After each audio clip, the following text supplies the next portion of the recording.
தூத்துக்குடியில் இருந்த தூத்துக்குடி சீன பெருஞ்சுவர் சுப்பையாபுரத்தில் உடைத்து எறியப்பட்டது. உடைத்து எறியப்பட்டு தூத்துக்குடி மக்கள் பயன்பாட்டிற்கு வந்திருக்கிறது.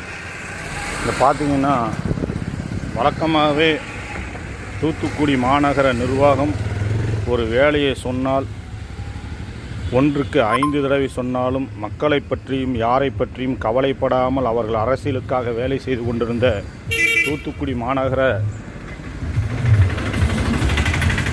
நிர்வாகம் இப்பொழுது இந்த சுப்பையாபுரத்தில் இருந்த தூத்துக்குடியில் இருந்த சீன பெருஞ்சுவரை தகர்த்து மக்கள் பயன்பாட்டிற்கு கொண்டு வந்திருக்கிறது. இந்த ஹாஸ்பிட்டல் இருக்குது பாருங்க, இங்கே முக்கியமான பள்ளிக்கூடங்கள் இருக்குது, அதுக்கு தான் நம்ம போடுறோம். இந்த தூத்துக்குடியில் இருந்த சீன பெருஞ்சுவரை தூத்துக்குடி மாநகரம் தகர்த்தெறிந்து மக்கள் பயன்பாட்டிற்கு கொண்டு வந்திருக்கிறது. புது